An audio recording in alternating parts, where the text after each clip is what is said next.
Assalamualaikum. Waalaikumsalam warahmatullahi wabarakatuh. Saya mau ke Bang Azam dulu. Bang Azam, Barreskrim Polri sudah mengeluarkan hasilnya identik. Nah, Anda dengan meminta ada gelar perkara khusus, artinya Anda masih meragukan atau ya sudah bisa menerima sebenarnya? Ya, jadi hak warga itu kan juga harus dipenuhi. Karena ada keganjilan yang kita lihat bahwa kasus ini dilaporkan oleh Prof. Egy yang sekarang lagi sakit ya di Malaysia. Indikasi penyakit akut dan kanker ya. Dan itu tanggal 9 Desember di Dumas ya. Tapi harapan kita kan LP waktu itu, harapan Bang Egy ya. Saya waktu itu memang nggak ada sih. Namun sampai detik ini sudah berjalan hampir 5 bulan, 5 bulan lebih mungkin ya. Itu belum juga ada LP. Nah, yang menjadi problem kan tahu-tahu ex presiden ke-7 ya melaporkan tanggal 29 atau 30 kemarin, tahu-tahu cepat sekali dipanggil dalam bentuk klarifikasi dan undangan beberapa orang yang dikatakan dilaporkan, padahal belum masuk dalam konsep laporan. Nah, muncul kembali secepat ini. Halo, bisa didengar ya? Iya, lanjut Bang. Ya, muncul tahu-tahu Mabes Polri ya memberitahukan bahwa identik. Nah, konteksnya identik dengan apa?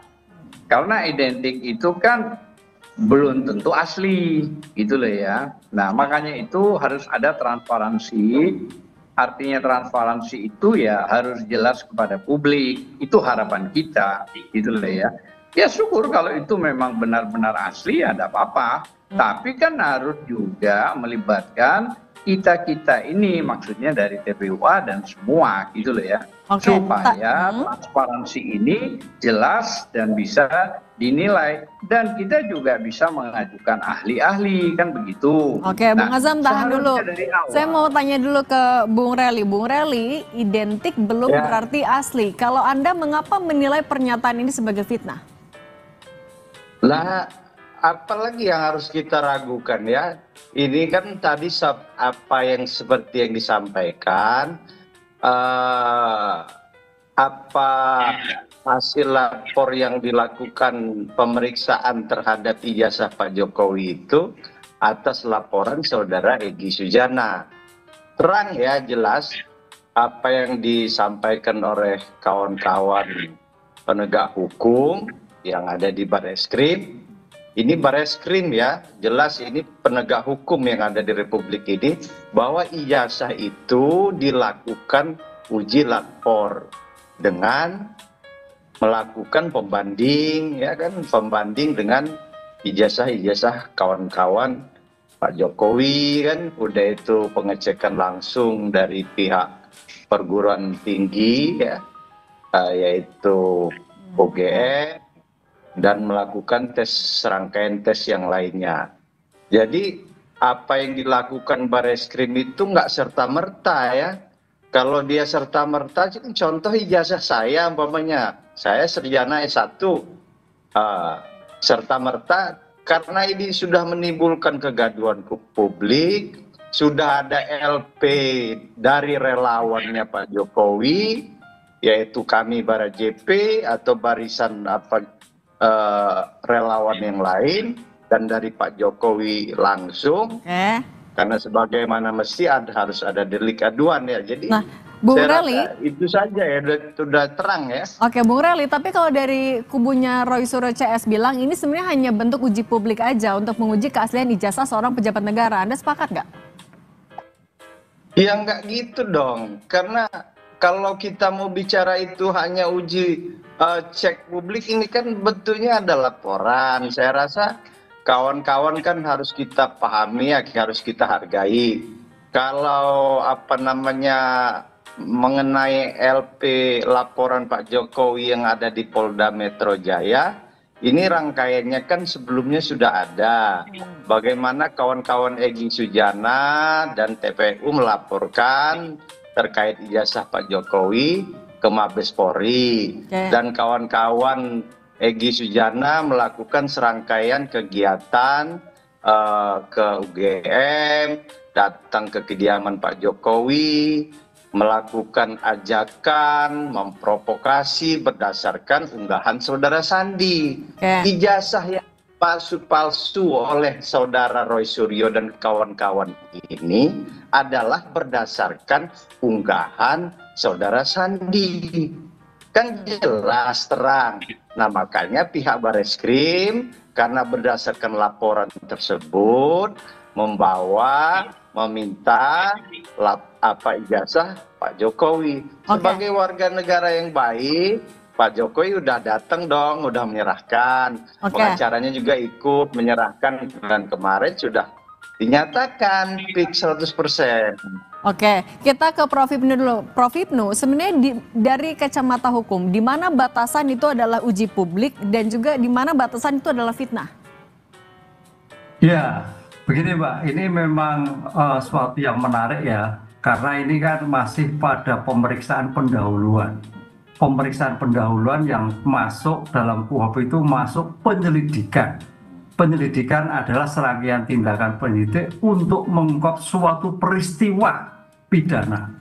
Jadi apakah yang dilaporkan itu ada suatu peristiwa pidana atau tidak? Nah, dalam hal suatu peristiwa pidana karena dilaporkan kepada Bareskrim, maka Bareskrim wajib melaporkan kepada masyarakat ataupun kepada para pelapor terhadap hasil penyelidikannya. Jadi ini bukan uji publik tapi uji suatu kaidah hukum, memenuhi peristiwa hukum enggak.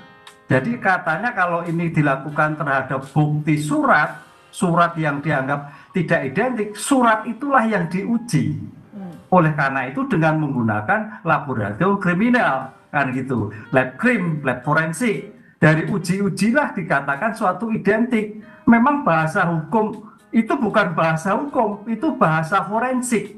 Bahasa forensik dikatakan identik gitu. Tapi kalau bahasa hukum nantinya uji-uji identik itu akan di cross check dengan saksi yang lain, dengan UGM yang lain, dengan keterangan yang lain. Karena suatu keterangan, suatu nilai itu tidak berdiri sendiri, akan bernilai apabila berkaitan dengan saksi yang lain, keterangan yang lain, bukti yang lain. Lah, itu baru mertakan sebagai bukti yang akurat, misalkan dikatakan asli, kan itu loh. Lah, inilah yang saya kira masih dalam bentuk, saya kira sebagai bentuk laporan pada masyarakat, karena ini sebagai sudah mendapatkan perhatian publik diawasi. Cuman memang kemarin ya, karena ini sebagai perkara yang luar biasa, secara substansi nggak salah, tapi secara publik mungkin Mas Adam ini, Mbak diundang semua, UGM hadir semua, mungkin arahnya ke sana, sehingga betul-betul semua mengikuti, baik yang melaporkan, baik yang diuji, baik yang sebagai pembanding hadir semua, mungkin arahnya ke sana. Tapi secara substansi saya kira tidak ada problem begitu.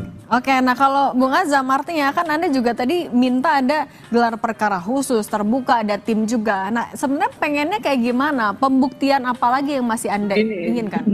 Ya begini, seharusnya dari awal kita kan menghormati Pak Jokowi udah jadi presiden, udah. Cuman yang sekarang menjadi persoalan soal ijazah ini seharusnya Presiden Jokowi jauh-jauh sebelumnya sudah kumpulinlah ahli-ahli. Ayo, ini saya punya ijazah, cek. Kalau saya dituduh misalnya saya memiliki ijazah, kumpulin para ahli. Ahli forensik, ahli digital, ahli telematika, ahli dari siapapun. Dicek secara terbuka saja. Nah setelah secara terbuka, dan di situ nanti hasilnya juga transparan gitu loh ya. Termasuk dari Mabes kita undang misalnya menjadi satu. Supaya apa? Supaya mengerti dan jelas. Sebab kan begini, waktu zaman wali kota beliau Dr. Ades. Zaman presiden insinyur. Kan berarti ada dua. Nah, apakah kedua-duanya itu dari UGM semua gitu loh ya. Kalau kita datang ke UGM itu sudah bagus mengklarifikasi, mau menanyakan gitu loh ya. Kita tanya dulu ke Bung Rally, Bang Azam. Nah itu Oke, Bung Reli itu tadi gimana? Ada saat wali kota beda jabatannya, kemudian juga ketika presiden beda lagi. Gimana klarifikasi dari Anda? Iya, kan waktu Anda, saya kira semua tahu ya, waktu Saya wali ke, kota kalau nggak. maaf Bung Azam, saya mau ke Bung Reli. Ya, ya kalau kita kan terang jelas ya, negara ini kan negara hukum. Contoh, nggak bisa seperti itu karena Pak Jokowi atau Pak SBY atau Bu Mega ini loh ada tuduhan seperti itu. Ini saya datengin ahli forensik dari sini dari Amerika. Karena kita ini negara hukum. Kalau ada yang mempersoalkan, mempertanyakan itu, ya harinya ke aparat penegak lakukan oleh Bung Reli. Egy Sujana dan kawan-kawan kan Oke, sudah Bung Reli. mempertanyakan. Kami potong dulu Bung Reli, tapi yang dan dipertanyakan penegak juga hukum. adalah ada perbedaan ya ini ketika wali kota Dr. Andes, ketika presiden insinyur, itu ada perbedaan juga di situ. Jadi tuduhan-tuduhan seperti ini kan kadang-kadang tidak berdasar.